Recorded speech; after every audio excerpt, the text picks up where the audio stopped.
दिल्ली वालों के लिए एक अच्छी खबर है कि जब से हमारी सरकार बनी 2015 में,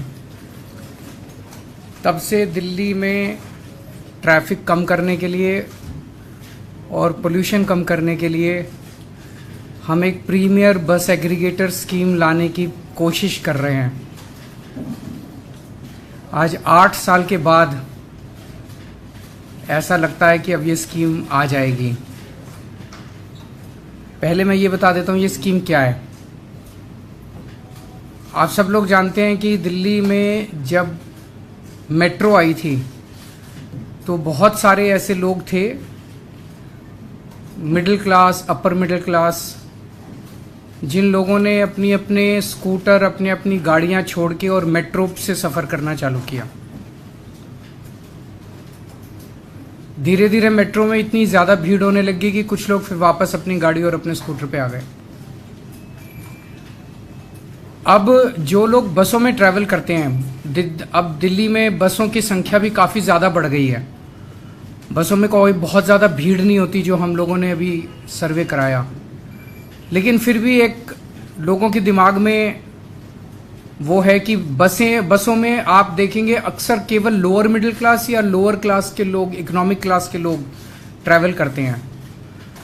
तो मिडिल क्लास और अपर मिडिल क्लास को भी अपनी अपनी गाड़ियां छोड़ के बसों में ट्रैवल करने के एनकरेज करने के लिए ये स्कीम लाई जा रही है, जिसके तहत प्रीमियम बसेस, लग्जरी बसेस, उनके एग्रीगेटर्स को लाइसेंस दिए जाएंगे, ताकि एक लाइसेंस होल्डर कम से कम 25 लग्जरी बसेस लेके आएगा और वो लग्जरी बसेस दिल्ली की सड़कों पे चलेंगी।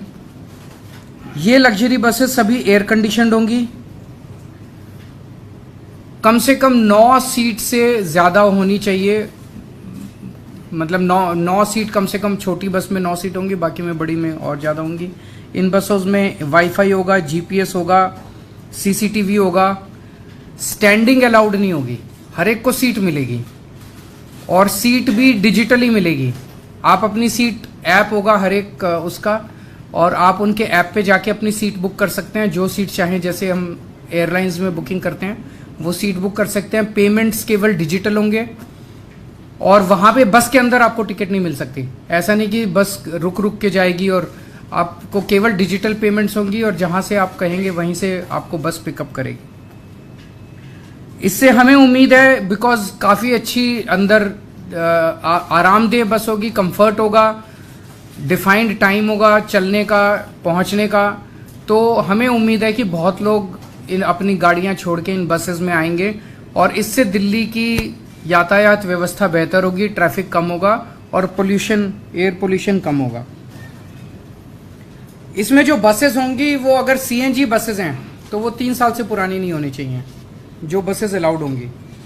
और जो नई बसेस 1 जनवरी 2025 के बाद, 1 साल 1.5 साल के बाद जो नई बसेस इसमें इंट्रोड्यूस हो सकती हैं वो केवल इलेक्ट्रिक बसेस होंगी। जैसा मैंने कहा कि जो लाइसेंस होल्डर्स होंगे उनको कम से कम 25 बसेस की फ्लीट मेंटेन करनी होगी, और जो इलेक्ट्रिक बसेस इंट्रोड्यूस की जाएंगी उसका कोई लाइसेंस फीस नहीं ली जाएगी, वो एनकरेज करने के लिए, ताकि ज़्यादा से ज़्यादा इलेक्ट्रिक बसेस आएँ। एक इस पॉलिसी की खासियत यह है कि इस बसेस का रूट हम डिसाइड नहीं करेंगे, इन बसेस का रूट मार्केट डिसाइड करेगी। जहां उनको लगता है कि ज़्यादा उनको सवारी मिल सकती हैं, वो बसेस उन एरियाज़ में ज़्यादा चलेंगी, तो जाहिर तौर पे उन एरियाज़ के अंदर ट्रैफिक ज़्यादा है वो कम होगा, तो ऑटोमेटिकली उन एरियाज़ के अंदर ट्रैफिक कम होगा। उसे जो भी रूट वो डिसाइड करेगा बस ऑपरेटर, उसे हमें सिंपल डिपार्टमेंट को इंटीमेट करना है कि मैंने आज से एक नया रूट चालू कर लिया। इसका फेयर भी डायनेमिक होगा, वो जो मर्जी फेयर ले सकता है ऑपरेटर जो है, एक्सेप्ट एक ही कंडीशन है कि हमारा डीटीसी का और एसी बसेस का जो पीक फेयर है उससे कम नहीं होना चाहिए, उससे ज़्यादा हो सकता है, क्योंकि ये लग्जरी बसेस हैं तो उससे कम नहीं होना चाहिए। ये ऐसा नहीं हो कि ये डीटीसी के साथ वो कम्पीट करने लग जाएं। तो मोटे मोटे तौर पे ये पॉलिसी है, लेकिन मैं थोड़ा सा आप लोगों की जानकारी के लिए बता दूं कि कितनी मशक्क़त की है इस पॉलिसी को लाने के लिए। 2016 में ये सिलसिला चालू हुआ और 2016 से 2021 के बीच में मई 2016 में प्रीमियम बस स्कीम को लाने को दिल्ली सरकार ने अप्रूवल दे दी, लेकिन उस वक्त के जो एलजी साहब हैं, नजीब जंग साहब, उन्होंने इस स्कीम को अप्रूव करने से मना कर दिया। फिर जून 2016 में भारतीय जनता पार्टी के विजेंद्र गुप्ता ने एंटी करप्शन ब्रांच में शिकायत की कि भ्रष्टाचार हो गया, भ्रष्टाचार हो गया, भ्रष्टाचार हो गया, जैसे कि वो सब स्कीम में अनाउंस करते हैं। और इसकी सारी जांच वांच हो गई। स्कीम आई नहीं थी, अभी तक स्कीम आई नहीं थी, बच्चा पैदा ही नहीं हुआ था और भ्रष्टाचार हो गया, भ्रष्टाचार हो गया, भ्रष्टाचार। इसकी सारी जांच वांच हुई, इसमें कुछ नहीं निकला इनका, जैसे हमेशा नौटंकी करते हैं। 2017 से 2019 के बीच में ट्रांसपोर्ट डिपार्टमेंट में ऑब्जेक्शन लगाया कि भाई मोटर व्हीकल्स एक्ट के अंदर ये स्कीम नहीं ला जा सकती। फॉर्चुनेटली अगस्त 2019 में भारत सरकार ने मोटर व्हीकल्स एक्ट में अमेंडमेंट किए और जो अमेंडमेंट्स किए उसके तहत अब बस एग्रीगेटर स्कीम आ सकती थी। 2020 और 21 में कोरोना हो गया। अब 2022 में हमने दोबारा से इस पूरी स्कीम को रीड्राफ्ट किया। 18 अगस्त 2022 को पब्लिक कमेंट्स के लिए इसको डाला गया। 8 सितंबर तक कमेंट्स आए। उन कमेंट्स को और इसको लीगली वेट करके 8 मई को इसे दिल्ली सरकार की मुख्यमंत्री की अप्रूवल मिली और 25 मई को एलजी साहब की इसको अप्रूवल मिली। तो एलजी साहब से जब ड्राफ्ट स्कीम अप्रूव होके आई तो इसको दोबारा पब्लिक के कमेंट्स के लिए डाला गया 29 मई को। और जो अब कमेंट्स आए हैं उन सारे कमेंट्स के साथ, और 27 जुलाई को ट्रांसपोर्ट डिपार्टमेंट ने एक स्टेक होल्डर कंसल्टेशन भी किया। उससे जितने कमेंट्स आए, तो जो कमेंट्स आए हैं उसमें जो एलजी साहब ने अब अप्रूव की थी स्कीम, वो बहुत ही माइनर 2-4 छोटे मोटे चेंजेस हैं। ये आज मैं अप्रूव कर रहा हूँ इस स्कीम को और आज इसको एलजी साहब के पास भेजा जा रहा है। तो जैसा कि एलजी साहब इसको ऑलरेडी 25 मई को अप्रूव कर चुके हैं, तो उसमें बहुत माइनर चेंजेस हैं। मुझे उम्मीद है कि एलजी साहब इसको अब जल्दी अप्रूव कर देंगे और अब दिल्ली पूरे देश का पहला शहर होगा जहां पे इस किस्म की बस एग्रीगेटेड प्रीमियम बस एग्रीगेटर स्कीम आ रही है। और मेरा अपना मानना है इससे दिल्ली के लोगों को बहुत बहुत सुविधा मिलेगी, ट्रैफिक भी कम होगा, अच्छा ट्रांसपोर्ट भी मिलेगा, वर्ल्ड लेवल का ट्रांसपोर्ट मिलेगा और पोल्यूशन भी कम होगा। आज एक और आप लोगों को जानकारी के लिए बता दें, दिल्ली अकेला शहर था पूरे देश में, अकेला राज्य था जब कोविड के समय में हमने देखा कितनी तकलीफ हुई थी, लेकिन उस वक्त भी कई कोरोना वॉरियर्स थे जिन्होंने अपनी जान दांव पे लगा के दिल्ली के लोगों की सेवा की थी। जो कोरोना वॉरियर्स शहीद हो गए, ऐसे लोगों को दिल्ली अकेला राज्य है जिसने 1-1 करोड़ रुपए की उनकी शहादत का सम्मान करते हुए उनके परिवार को, मैं, मेरे मंत्रीगण, उनके घर जा जा के हम उनको 1-1 करोड़ रुपए का चेक दे के आए थे। ऐसे बहुत सारे डॉक्टर्स हैं, हेल्थ वर्कर्स हैं, पुलिस वाले हैं, सफाई कर्मचारी हैं, टीचर्स हैं, पैरामेडिक्स हैं, वॉलंटियर्स हैं। अभी पिछली जो मीटिंग हुई, इसका एक ग्रुप ऑफ मिनिस्टर्स है जो अप्रूव करता है, उसमें 2 नाम और अप्रूव किए गए हैं। एक श्री सतपाल हैं जो नर्सिंग ऑर्डरली थे, वो डिस्ट्रिक्ट मेडिकल स्टोर साकेत में जो हाई रिस्क जोन था वहाँ से 40 डिस्पेंसरीज के लिए दवाइयाँ भेजा करते थे, जहाँ से हज़ारों हेल्थ वर्कर्स और पेशेंट्स के लिए दवाइयाँ जाती थी।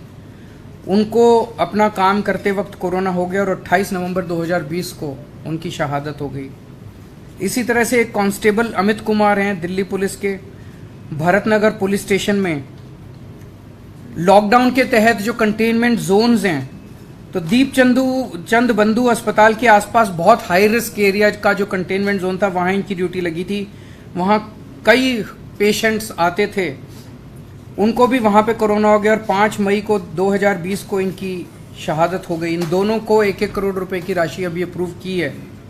तो ओवरऑल अभी तक हम 92 कोरोना वॉरियर्स को 1-1 करोड़ रुपए की राशि दे चुके हैं, अप्रूव कर चुके हैं।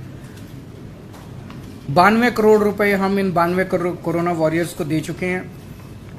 मैं उम्मीद करता हूँ इनकी आत्मा को शांत, भगवान से प्रार्थना करता हूँ शांति मिले और हम पूरी तरह से इनके परिवार की जो भी ज़रूरत पड़ेगी मदद करेंगे। सो इन दोनों मुद्दों पे अगर आपके कोई प्रश्न है तो।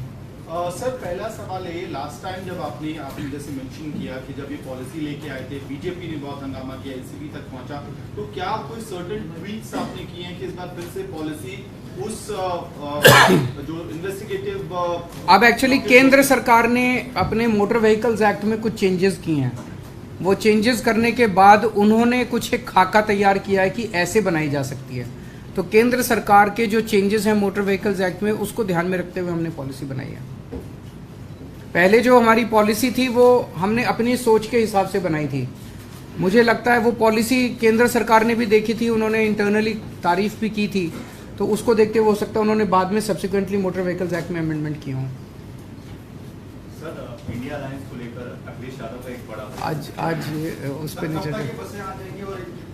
ये अब मैं समझता हूँ जैसे ही एलजी साहब क्लियर कर देंगे, नोटिफिकेशन जारी हो जाएगा, उसके बाद लोग लाइसेंस के लिए उसके 90 डेज के अंदर करना है, उसके 90 डेज के अंदर ये लागू हो जाएगी। सर कोई टारगेट भी है, कितने मैक्सिमम नंबर ऑफ लाइसेंसीज होंगे, कितना बस मैक्सिमम? देखिए ये मार्केट ड्रिवन है, सो जिसको लगेगा कि there is a market for, वो सभी लाइसेंस लेने के लिए आएंगे। सर ये सवाल ये है कि राष्ट्रपति ने दिल्ली सुधार विधेयक को वापस कर दिया है। दिल्ली सुधार बिजली सुधार विधेयक 2022 में दिल्ली सरकार ने पास करके भेजा था विधानसभा से, वो राष्ट्रपति ने वापस कर दिया है। कौन सा? मुझे आइडिया नहीं, मैं चेक करके बता देता हूँ। Thank you.